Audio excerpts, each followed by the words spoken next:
Hello and welcome, everybody. My name is Justin Turman. I'll be your host for today, and this is the Automate Office Work Show. You can find us as a podcast on Apple Podcasts. Just search for Automate Office Work. You can also find us as a channel on LinkedIn. If you'd like to watch recordings of these videos on YouTube, you can find us. Our channel is called at Automate Office Work, and you can find previous recordings of these events there. And you can also find us on LinkedIn. Just do a search for my name, Justin Turman. That's Turman, and you scroll down to my events, and you can see previous recordings of these, as well as connect with me and you'll be up to date when there are live events. We're going to have these live events every Friday. It's at 4 p.m. That's Central Europe time, which is usually 10 a.m. In U.S. Eastern time. Okay. I am a techie lawyer. I worked for 10 years as an in-house lawyer for a company, but I also studied computers before that in undergrad. And so as I was doing my legal work, I was able to just take a look at my work and then automate the hell out of everything. I left my company, and I recently started my own consulting company called Automate Office Work. And so I'm here to help you to take your work to the next level. You can find my website, automateofficework.com, where you can find all kinds of helpful resources, and feel free to connect with me if there's anything I can do to help you. All right, today's topic is all about intake forms. I did have an article written on my website that you can read if you would like to. It is at automateofficework.com/learn/intake-forms. And there's a really nice article. You can read all of my thoughts, or you can just listen to the discussion today. Okay, we're going to be going for about 15 or 20 minutes talking about intake forms, and then anyone who is in the live audience, feel free to come on and we can have a chat either about today's topic or about anything else. If there's any way that I can help you restructure your work and start automating, let's go ahead and do it, even live here. All right, so intake forms. Yeah, intake forms are one of the easiest, simplest things that I would suggest that you need to put in place to be able to improve your work, your processes. You need to be able to simplify and then eventually standardize, digitize, and then eventually automate the work. But a lot of our work starts with somebody coming to us and making a request. Now, a lot of times these requests, if you don't have an intake form, a lot of these requests come in a very unorganized way. Perhaps it's an email. Perhaps, yeah, maybe it's a phone call or somebody just bumps into you, but somehow you become aware that you need to do some work for somebody. And they don't always tell you everything that you need to know in order to do the work. This can be very inefficient. It starts perhaps a discussion that takes place over weeks and weeks by email, and nobody knows where they are. There are expectations from people. Perhaps the requester expects you to just magically be able to do all the work. They in my own work as an in-house lawyer, people would often come to me with like a pile. I would call it like a pile of garbage. They expected me just to work a miracle with the huge amount of chaos, the large amount of unorganized data that they would just dump on my desk, right? And then they would like dust off their hands, and then they would be like, okay, my work is done. I have given it to the lawyer. The lawyer will magically just take care of this, right? And then perhaps I'm working for days and days trying to go through this. And as I'm working, there's an email discussion that I'm now part of, and somebody's boss's boss asks, where are we with that one issue? And the person that gave me this pile of garbage, they come on they reply all, and now they're including me, and they say it's sitting with legal. And it's like, no, it's not. You didn't give me everything. Actually, you should have gone and done a bunch more stuff. You should have given me the exact data points that I need. And a lot of times the requester isn't even the person that can give you the details that you need, right? Sometimes it's a secretary who's just been tasked with like, just go get this done with legal. Go get legal to do this. The secretary doesn't know the context around the issues, can't give you any details. And surprise, a lot of times they can't even tell you who can give you the details, right? So, an intake form is something that can solve all of these issues very, very quickly. And the funny thing is, you don't even have to turn to technology at first. Like this could be as simple as just putting in place a paper form, right? So if a person comes to you with these kind of outrageous requests, you have no idea what they're doing, it's not structured, I would suggest that at first you just create a form. Start with the simple things. Ask the person's name. Ask if they are the ones who can give further details. If they're not, ask for the details of the person who can. Ask about like a deadline. How quickly do they need this turned around? And if you have people who are giving you urgent things all the time, maybe put a little message on there. When you ask for the deadline, say, please respect the time of our department. We need at least, I don't know, 1 week or 2 weeks to be able to review. And maybe you have a checkbox there where they get to say that, yes, this is urgent. We need this sooner than that, and then give them another text box asking them to explain why they are so unorganized. Maybe don't write it in this way, write it more diplomatically, but ask them to explain why they are coming to you in a chaotic way, which is making it so you can't do your work to the full ability that you need to be able to provide your service. Okay. Um, and what else? Every other question that you would have in that interaction over 2 weeks, ask it in a form. Ask it in such a way that you can also maybe provide a menu of the services that you're giving. Like me, for example, I was reviewing different kinds of contracts. Maybe ask, what kind of contract is this? And you have like 5 or 10 different kinds of things that they can choose from. Okay. And then for each one of those, ask the questions. What is the start date of this? What is the end date? What are the flavors of ice cream that need to be in this? Um, any question that needs to be in there, ask it up front. Do not just rely on these chaotic emails where people just give you like a word salad. They say, I don't know all the time. Um, yeah, just get rid of all of this. Okay. Once you have this as a paper document, um, I would also suggest that you turn it into a PDF. So there are different kinds of PDFs that you can make smart.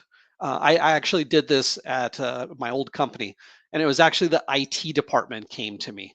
I know, funny that IT people don't know how to code. I laughed as well. But they said, yeah, we don't know how to code. And we heard that you, as a lawyer, actually know how to code. So they came to me, they had a form.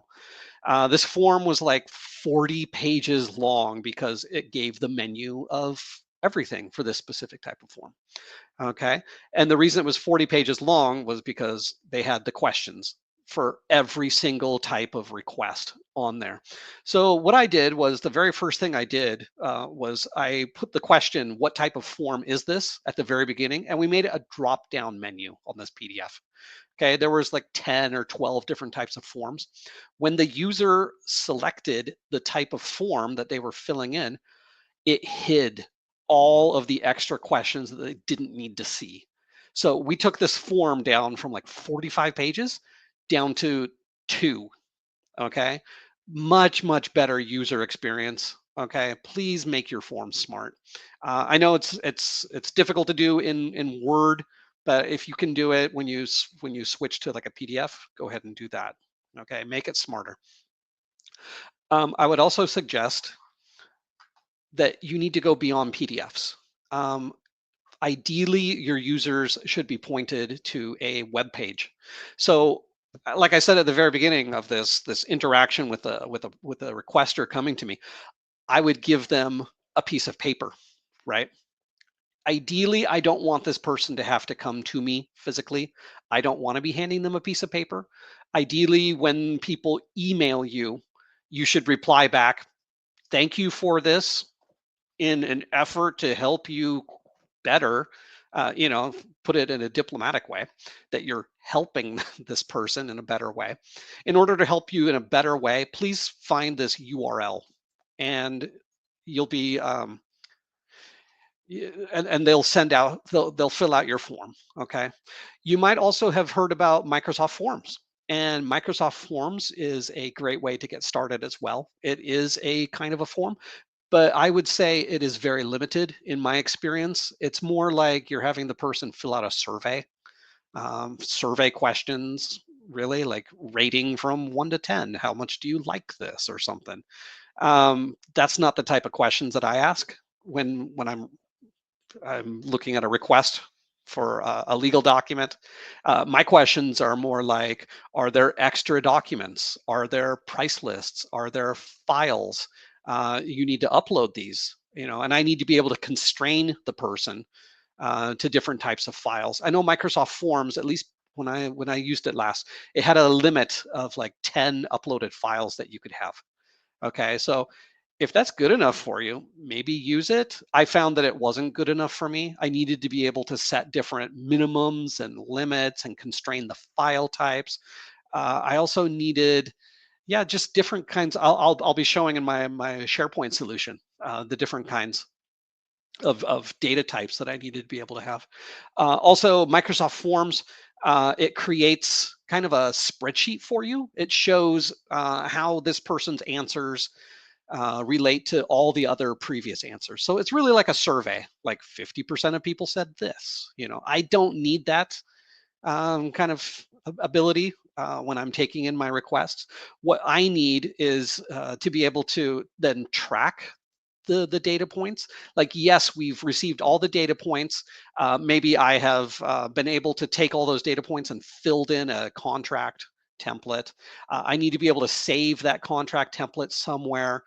Maybe there's some approvals that are needed further, so we need to be able to track those approvals. It's not really something that's conducive to a spreadsheet. So I created my own platform, and I guess I'll show you that next. Okay, so I created my own intake platform. And you see up here up at the top, I'm sorry for my audio only, my audio only listeners. I will try to I will try to describe in words exactly what I'm showing on my screen. Feel free also to go to YouTube and LinkedIn to be able to find the recordings of these with the videos. Okay, but I will do my best to make this very enjoyable as a listening experience as well. So I've got a SharePoint page. It is at automateofficework.sharepoint.com/sites/test/site pages/intake.aspx $RID equals Y8Y8. So I have a unique URL that takes my users to this exact form. And up at the top, it has the name of the form called example form. We have a save button so that the user can save at any point and always come back and find a draft of the form that they've filled in. There's also a submit button that is grayed out, and it's grayed out because they haven't filled in the form properly. There are things that they have to do to fill in the form. We don't just let them submit an empty form. Okay. The very first kind of, I call it widgets, the kind of a data type that we have on this form is just a paragraph.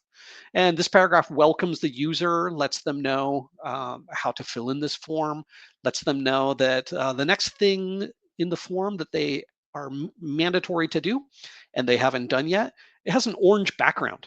So as you fill in this form, the orange background goes down further and further and further, follows you along. So you know exactly what you need to do next. Okay. The next type of widget, and the one that has the first orange background, it's for checkboxes. Okay, this is so a user can check multiple things. And the type of question that I have right now, it's colors. Check the box with some colors. Got some orange, red, yellow, green, and blue. And it also says you must select a minimum of 2 and a maximum of 5. You can also add your own custom option. So I've got a text box below the checkboxes. It says add a color with a button with a plus sign, so the user can add their own color. There's also at the end of the text with the question, there is a question mark icon, and the user can click on that, and there's a pop-up with some helpful text. Because some users, they like to pretend they don't know how to fill in a form. That's a chance for you just to give them a little extra help so that they don't need to email you asking, how do I check a box or something like that, right? Okay, so I'm going to go ahead and check 2 of these boxes, and the orange background has gone away. If I go 3, 4, 5, and then I add a color white, the orange background comes back, and that's because I have exceeded the maximum of 5 checkboxes, which can be checked. So I'm going to take away white, and I'm back to 5, and I'm good. Okay, the next widget is asking for a date. Okay, and today's date has already been filled in by default, so we already have a date filled in.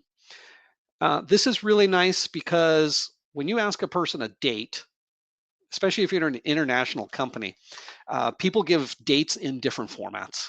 Okay, if I was just to say 3/1, we don't know if that's the 3rd of January or the 1st of March. And so a date picker on a web page, you click on it and you get a little calendar that pops up according to the user's device. And this calendar is in the format of the person's language settings on their device. So that 3/1, it's going to be in whatever format is according to the language settings for you. So me as an American, my date picker is gonna be in the American style. Okay, and then when I submit this, the data is going to be on SharePoint, and it's going to be in a universal format. We could even display this as, I don't know, 3-Jan for the 3rd of January, or 1 space MAR for March. Okay, the next widget is a drop down. Show your users a drop down, but they can only select one. It's not like checkboxes where they can do multiples. Okay, the next widget is an email address, and this email address field is connected to the Outlook address book of my company. And as I start typing, if I type just the letter J for my name, Justin, I get several other people. I've got a Jarrett, a Jeremy, and a Jessica with their email addresses at automateofficework.com. I can select one of these, and the orange box now goes down further. I do have a token here with an X with my email address, justin@automateofficework.com. I can click on the X and remove that, and the orange background comes back because I am required to give at least one email address. Okay, if a person just starts typing garbage into that field and they press enter, they cannot, because we have restricted it only to current email addresses. Okay, so we know that we are getting absolutely great data. Okay, when you're asking for a person to be identified, never just ask for a name, because names are not unique. There can be several Bob Smiths even in one company, right? So, but there can only be one Bob Smith at automateofficework.com, because emails are unique. So always ask for an email address. Okay, the next widget is to upload a file. And this one, we have constrained it so that the user can only upload PDFs. You can upload at least 1 and a maximum of 2. So here we go. I upload a PDF. And there we go. It shows that the user has uploaded it, and the orange background has gone down to the next question. This next question is a multiple choice field, and it is the most complex part of my SharePoint tool. This is because we don't want to show users when they have hundreds of options, say like picking a country. There are hundreds of countries. A user doesn't want to see all of that on a screen. So I've got a box here, and I can just start typing. And I'm going to start typing Netherlands. There we go. It shows Netherlands and Netherlands Antilles as the 2 countries. And I've got the Netherlands is already highlighted. in my drop-down menu that has appeared that matches my word Netherlands. And when I press enter, it creates a token below. I can add even more countries. This time I've allowed the user can add a custom country. So we can say like Vatican, which is not a country. It does not get predicted by my list. But when I press enter after typing Vatican, you do get a token underneath. So we can make it so that we can allow our users to type in custom things. This is the thing about giving your users choices. You do sometimes want a balance. You want a balance between consistency and flexibility. So by having this, you get consistency. But there might be a situation where you say, yes, I do want my users to be able to add an extra option if they want to be able to. So you can do that. Okay. The next widget is for numbers, and this only allows numbers. So I already have in my text box here the number 100. It does say in the question that this is for money, so and we want it to be between a value between 0 and 1,000. And since this is money, the user can only have 2 digits after the decimal. Okay. So if I was to empty out this 100, I had 100 in the field by default. Now that it's blank, I have an orange background because I haven't fulfilled the requirement. So now if I start typing 5, the background goes away because that's a good number between 0 and 1,000. If I press another 5 to get 55, we're still good. Another 5, 555, and a fourth 5 is going to be over 1,000. So what happens? It automatically goes to the ceiling. It goes to 1,000 in this case. And we are good. We can go to the next one.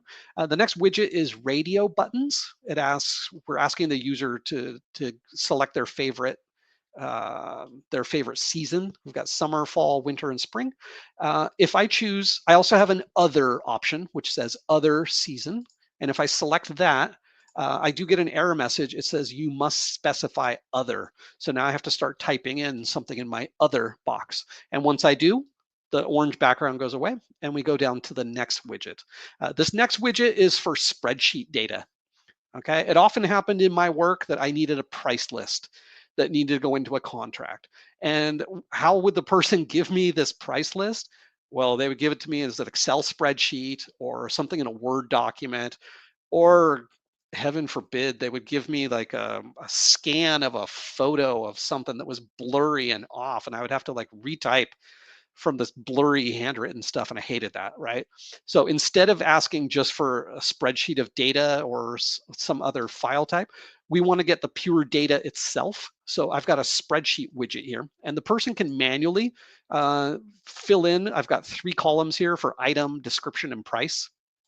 And the user has a plus button. They can add more rows, and they can manually type in any of these cells. I've got a little mini spreadsheet here in my interface. Okay. If they already have data from somewhere else, I do have a button for upload. It says upload spreadsheet. And then the user can see CSV, XLS, and XLSX files. And then we get my tool extracts all the data out of those file types and puts it into this little spreadsheet interface. So then the user is responsible for giving us the exact data. Then we can take that data. We can take all of these data points. When the user clicks submit, we can code up the automation. So it will take the template from your template library and fill in your Word document with all these data points, right? Okay, all right, see, we have no more orange box. And we have the submit button is now colored in, allowing the user to submit. The user has done everything that they need to do, everything that's mandatory. Okay, but wait, there's more. Below this spreadsheet widget, we have a title widget. It's just a big, bold message that's underlined, and you can put that anywhere for your users to help them through their journey here. I've got a paragraph. It says, for the last demonstration, here's something a little more complex. We have a question with 3 options to choose from, and this is a beautiful three button widget. By default, the button selected is the no answer, but if you select yes, then we will reveal the next question, which is a text area for you to type text into. Okay, the question is, do you like this tool? By default, it says no. If I select yes, though, there appears another question below that. And when that question appears, it is mandatory. And so it gets the orange background, and the submit button is now grayed out. The user cannot submit. Okay. This text area is only mandatory if visible, and it requires at least 10 characters if it's visible, with a maximum of 200 characters. And the question is, what do you like about this tool? So I'm just going to start typing some random characters. Once I get to 10, the orange background goes away and my submit button can now be clicked again. Okay. So yeah, I'm hoping you guys are really liking this.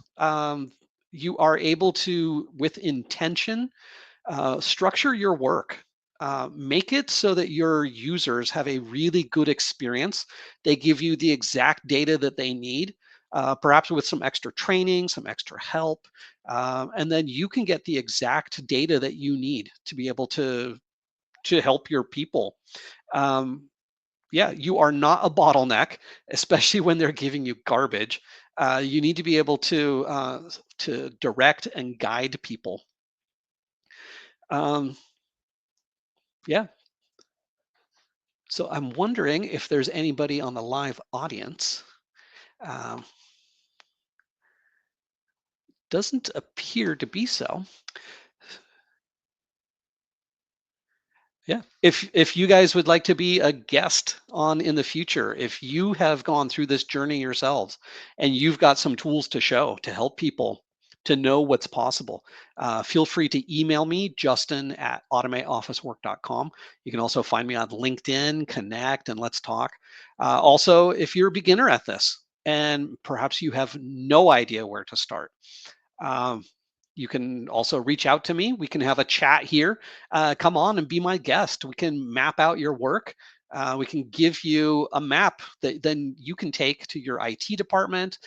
You can even find vendors. If you cannot find a vendor, I am a vendor myself. I can help you. I can help put you. I can help put all kinds of tools in place that will take your work to the next level.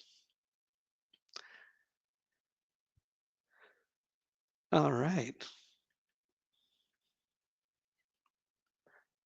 It looks like we have no comments from the audience. So we will wrap up with that. My name is Justin Turman. You can find me at automateofficework.com. Feel free to book a call with me. We can have a chat.